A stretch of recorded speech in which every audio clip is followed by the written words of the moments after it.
Welcome to Yoga Basics. We're going to go through a variety of different yoga poses, and we're going to learn how they feel and what they look like. And I'm filming in my backyard, so you're going to hear outside sounds, and it'll be fine because we're just doing the poses right now. We're not going to do a yoga flow or any actual vinyasa flow. So first of all, you might be wondering, why do we need to perfect the poses? If yoga is all about inside and how you feel, well, the whole point of yoga is to connect the breath with the movement. But those movements, whether beginner to intermediate or advanced, can be challenging, and if not done correctly, you can hurt yourself, just like in any other exercise. Also, if you learn the correct way to do the poses and how they feel, and you keep practicing that, then you'll be able to go deeper into the breath and just letting go, because the movements will come natural to you because you'll know exactly what they should feel like, instead of in the beginning when you're a beginner, it feels kind of, you might be nervous, you're like, I don't know how this pose should look or feel. You want to do it the proper way so you get the benefits with your body, but then so that it becomes a natural state so you can just flow eventually when you get to that intermediate level and beyond. Yoga is all about the breath. So definitely most of our lives are spent not breathing very fully. While we're at work or eating or visiting with our friends, we're not sitting there and thinking about belly breathing and breathing in and out, taking these big breaths. We'd look kind of silly, or we wouldn't want to make that sound. But in your yogic practice, it's all about coming back to that, and you want to make sound. So what we're going to talk about is what's called Ujjayi breath, or sometimes people might call it your ocean breath or your fire breath or your tiger breath. The way to learn how to do your Ujjayi breath is to breathe in through the nose and then breathe out through the mouth, but pretend like there's something here that you want to fog up. So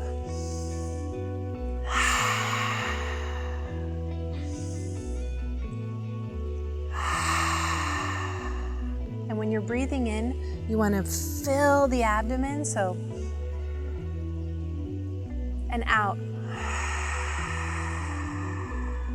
So while you're a beginner, you might just have your mouth open like that, and you're making that sound. If that feels weird to you, keep at it, because yoga is all about letting go of the ego, and what better way to do that than to dive into something that feels a little nervous. Now, a true Ujjayi breath will be with the mouth closed. So you're going to breathe in through your nose and out through the nose, but you're going to kind of close the back of the throat to make kind of that ocean in a shell sound, that, or some people call it Darth Vader, like. It's really weird, but once you get the feel, and you'll hear it if you take any yoga practices at a studio, you'll hear people breathing like this. This is what they're doing. It really helps you connect with your breath and get into the deep flow. So it sounds like this.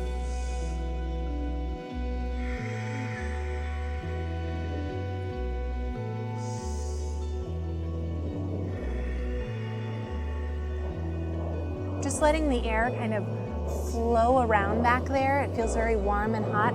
You just kind of clench and tighten the back of the throat to make that breath sound like something, and it sounds a lot in your body. Yes, some people might be able to hear your breath, but it's more that it's this intense filling inside of your body to keep you really, really grounded in what you're doing. So that's the breath. Now we're going to talk about sitting. And you might think, why do we need to talk about sitting? Well, in most of our lives, we are seated forward. We're driving, we're at our computer, we're on our phone, we're looking forward, we're down, we're holding babies, we're cooking. And because we're doing all of those things, we're actually strengthening our body in the wrong way. We're bringing all these muscles and making them like forward. So, and even the low back too when we're watching TV and all of those things. So it might feel very weird while you're a beginner when you're learning to have your yogic seat. The best way to do it is to come onto your butt and remove the flesh from what they call your sits bones. So make sure that you remove any of that tissue and make sure the bones are as close to the ground as possible. Then with either your right foot forward or your left, doesn't matter. And your legs might be up like this, but do whatever feels like your sit bones are on the ground. Then you don't want to be arched forward like this. That's not a yogic seat. And you definitely don't want to be like I talked about here. So the way that I learned when I was a beginner was it was a rod, a steel rod that went from my tailbone all the way up through my neck, up to the crown of my head. And your abdomen is in, your neck is strong, but your shoulders are down. You're not like this. You're seated like this. When you're a beginner, your yogic seat, your seated position, can be quite difficult because all of the muscles have not learned how to sit the correct way. You might even be shaking and you're like, I'm only sitting here. Why am I shaking in this position? So definitely practice your yogic seat. Another great pose is cobbler's pose, and that's also when you're in a seated position. So make sure that you have your good yogic seat, and then you're going to bring your feet together as close to your pelvis as you can. For some of you, that might be way out here. For some of you, your knees and your legs might be up here, and you're like, that's as far as they can go. That's fine. That's why it's called a yoga practice, because you will practice it for days and weeks and years and the rest of your life, and you will get better and better and better as you practice every single time. So with your feet as close to your pelvis as you can, let your legs splay out whatever that looks like, whatever that feels like, and then you're going to peel your feet open like a book, like you're opening a book. So your thumbs are in the middle of the arches of your feet, and you're gonna peel them open. Now, if your knees and thighs are up here, you can use your elbows to press them down a little bit as you come forward. Now, when you come forward in cobbler's pose, you don't wanna arch and come forward like this and just bring your head down. You want to articulate from the pelvis and the hips forward like they're folding in on themselves while your back remains long. So again, open up your feet and then articulate from the pelvis. Your chest comes forward.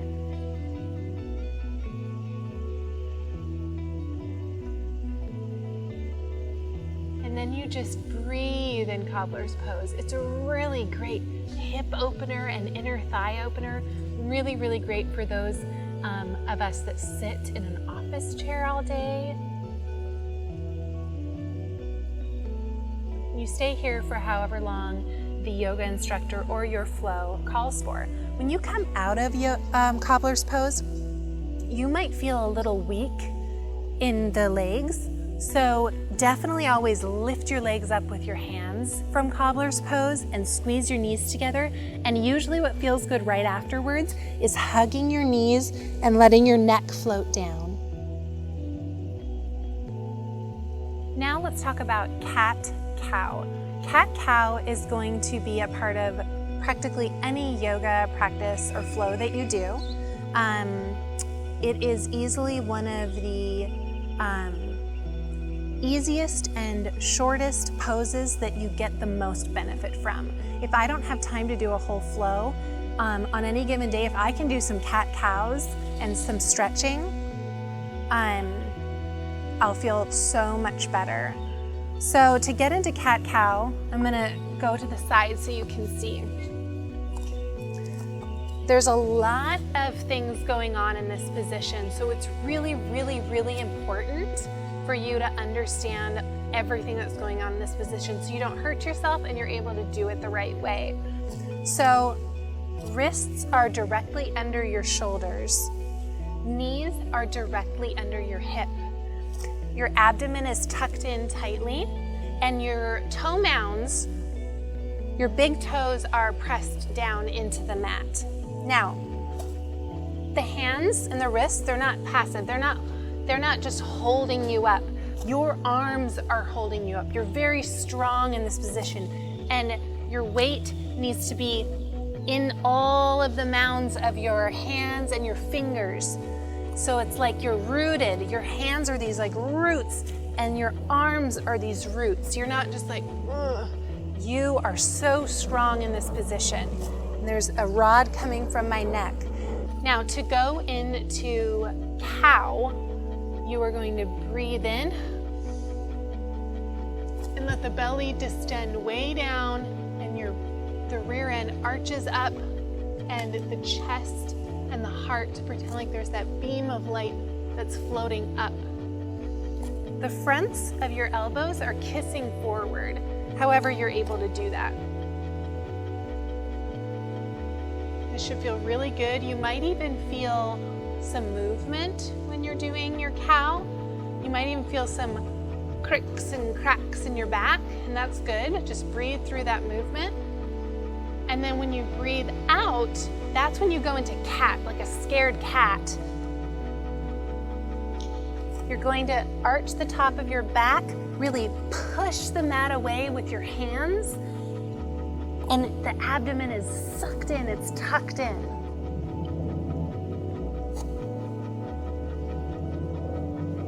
And then usually you're going to flow back and forth in cat-cow.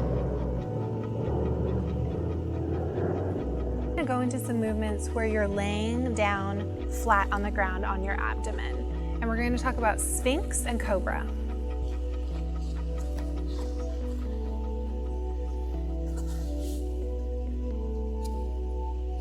So for Sphinx pose, your legs will be straight out behind you, so will your feet.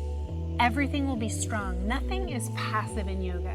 So make sure that any movement you do, you're really using strength. So my legs are really strong right now. So much so that my knees kind of are off of the mat because I'm flexing and using my muscles.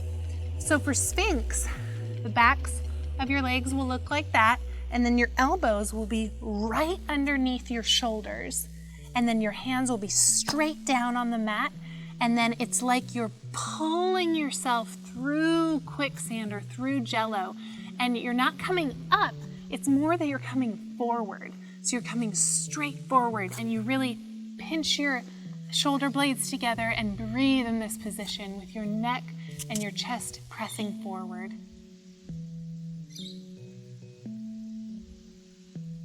Really feel length from the tip of your nose to the toes. There should be a lengthening feeling happening. Now for Cobra, your hands will be under your shoulders, and you're really going to be using your triceps, and you're going to be using your back to lift yourself.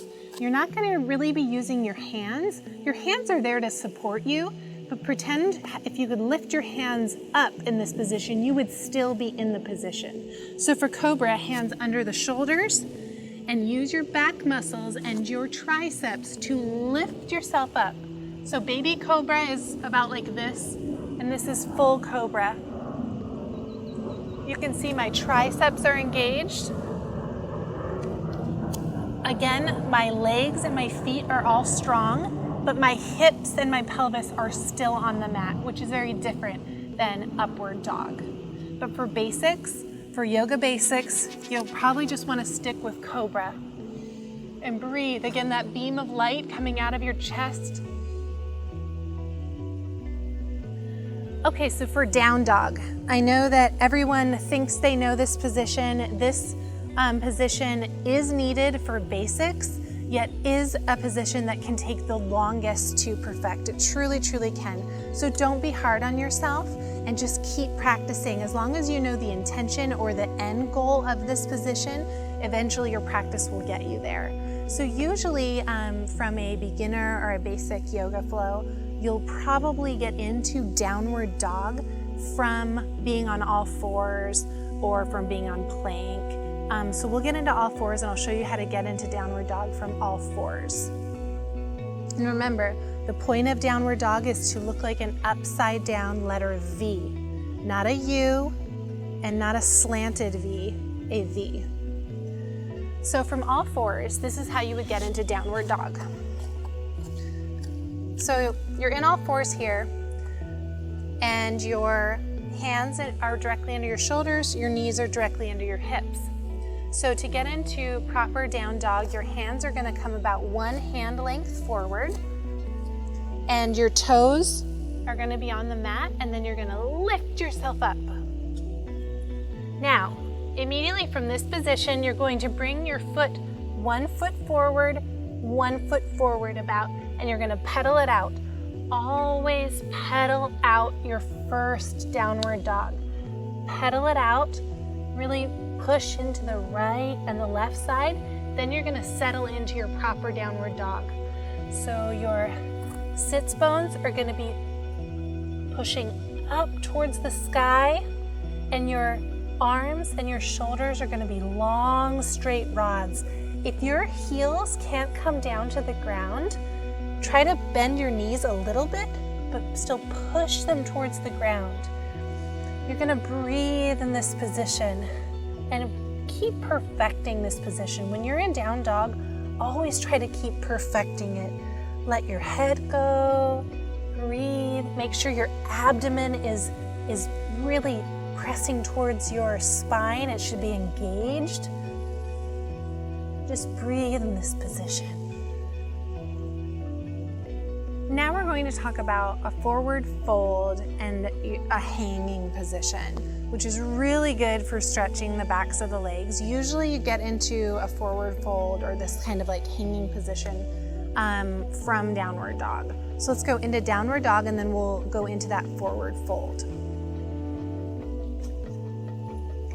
So to get a good forward fold, you're going to walk your hands towards your feet. I'm going to come into the center of the mat to show you. So I walk my hands toward my feet, and then I'm going to grab my calves and try to push my stomach and my chest towards my legs. You can bend your knees a little bit and try to feel your abdomen on your thighs. A really great way to stretch the backs of the legs is to then, from this position, grab opposite elbows, and you're going to make a little square with your arms and just hang in this position. You'll be really surprised how much added weight is there by having both hands on opposite elbows. Lots of people like to flow back and forth, like you're rocking back and forth, left to right, up and down, and you really feel the difference in the backs of your legs. You usually breathe in this position for a while, and then you can let the hands fall with a thud, and then you usually will go up. But usually when your head has been upside down for a while, we don't want the blood to flow too fast. So we usually do a couple halfway lifts and try to, again, think about a straight back, and then come down, halfway lift again, and then usually you'll come all the way up. So you'll be down, you'll halfway lift. So usually your back will be straight in your neck, and either your hands will be on your toes or your hands will be on your shins. So then you're getting the blood to flow back a little bit. Then you'll come down again, halfway lift, and then you'll usually be able to come all the way up. Now we're going to talk about Warrior 1 and Warrior 2 poses. Let's do Warrior 1 first. These poses will be a part of usually any beginner yoga practice, and they're really, really great for the body. So Warrior 1, the important things to remember are that your hips are always going to be facing forward for Warrior 1. So let's start with left foot out. And again, anything that I'm teaching you and you're doing at home, always do it on the opposite side if there is such a variance. So anything we were doing with like the right side of the body, make sure that you go back and do it on the left side so that you can keep your body in balance. You never want to only work on one side and forget to go back to the other side. So left leg will be out straight, and the right leg will be at an angle from the back of the mat. So it's not perpendicular, it's at an angle, and it's not straight forward either. So it's at an angle, and that allows for both hips to be straight forward, and then this leg will come down and the knee will be over the toes. I'm gonna arch my hips forward, tuck my low back, make sure my abdomen is engaged, and this is warrior one, either with your arms straight up. Make sure your shoulders don't go up into your ears like this. Make sure they're down like this. Or warrior one is with the prayer position like this. You can see that my chest and my heart is lifted forward. I'm not like this. I'm lifting.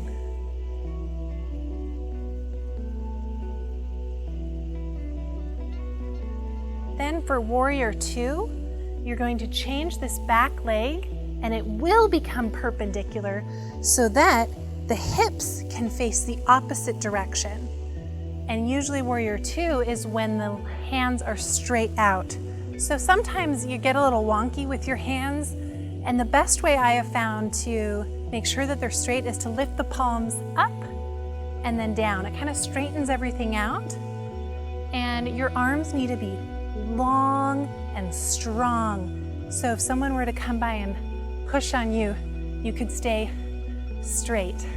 Abdomen is in, and usually you're looking out with your nose facing towards the tip of your middle finger, like this.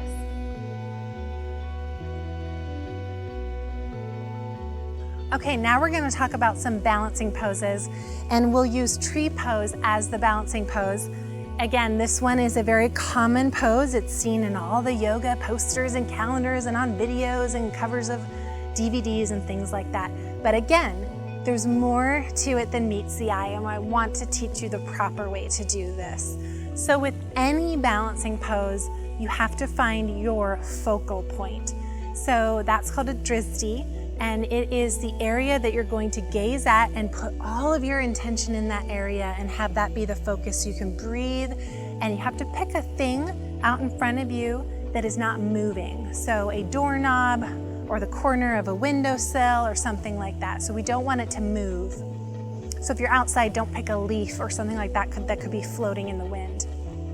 So once you find your drishti, it should be about equal level to your eyes. Don't focus on something down or to the side or you'll get off balance.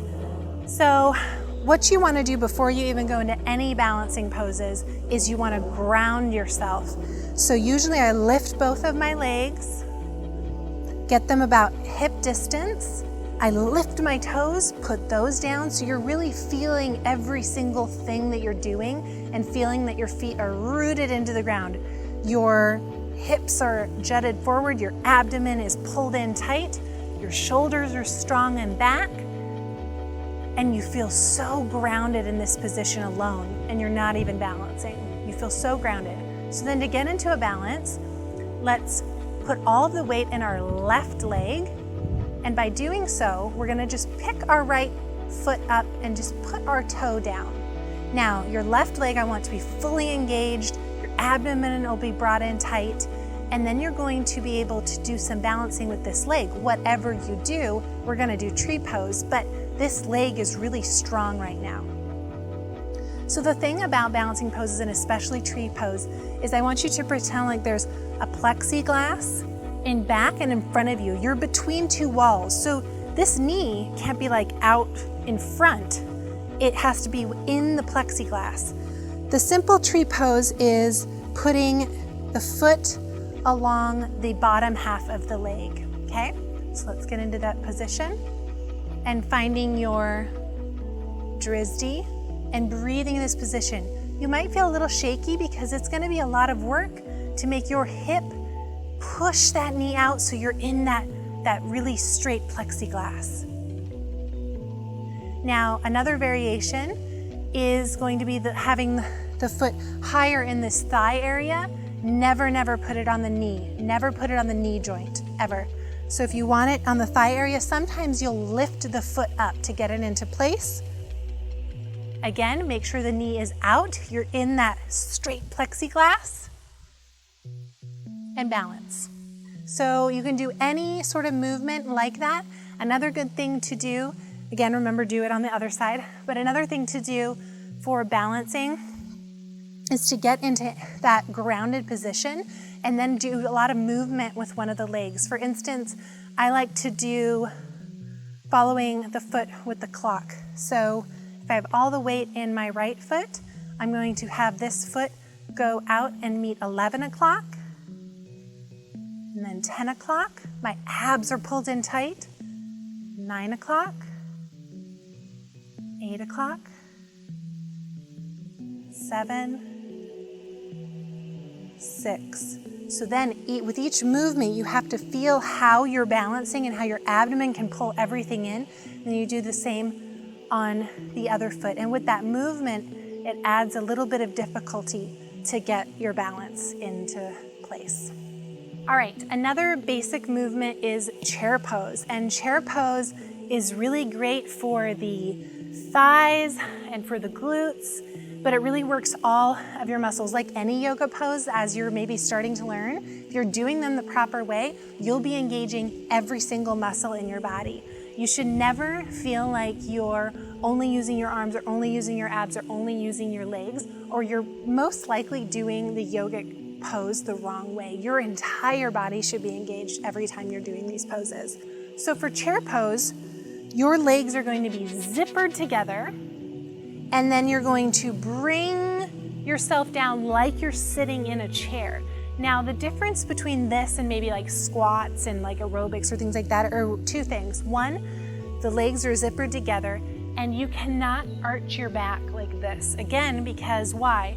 You're not using your abdomen, so you need to tuck the low back for safety, as well as you're going to use your abdomen. Make sure your butt goes straight down, and then sometimes you're just in prayer position like this. Usually your arms are going to go straight up. So again, shoulders can't be up towards the ears. They have to be straight and away from the ears. You're going to look straight forward and just work through that shaking and breathe. Arms are long and strong, ab is tucked in, legs are zippered together, and keep going down. Now we've gone through a variety of basic poses. I would say that this is basic pose class number 1, because there's a lot of other basic poses, and hopefully I can do another video and teach you basic poses part 2. But another thing I wanted to share is Namaste, the end of any practice. You'll hear the yoga instructor lead you through usually a shavasana at the end, where you're lying still and relaxing, and then at the end you'll seal in your practice with Namaste. Usually you're seated facing the instructor and your hands are in prayer position, and the instructor will say something like Namaste, or they'll say a little bit more. And what Namaste usually means is the peace and the light and the love, the divinity, the divine inside of me recognizes and sees the peace and the love and the light and the divinity in you. And then they bow towards you because you're bowing to that acknowledgement. And then the class will say Namaste as well. Lastly, I just want to talk about yoga mat care.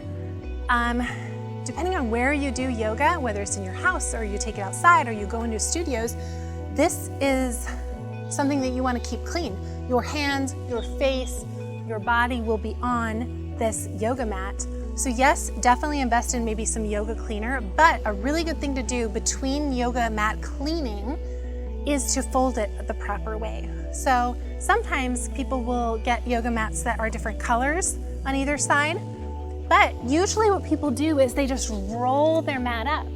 But this side was on the ground. This side is where my hands are. So if you roll this up, you're just rolling the dirt in the ground and anything all over the black side where you want to keep clean for your body. So the best thing to always do is just fold it in half. Now, if you can see, the clean inner part is always protected and clean. Then you just roll up the part that will always touch the ground or the yoga studio floor, and always keep it like that. Then when it's time to open it up, you'll roll it out halfway, open it, and you'll always know that this is your clean area, that this is the side you'll clean, this is the side that your feet and your hands will touch.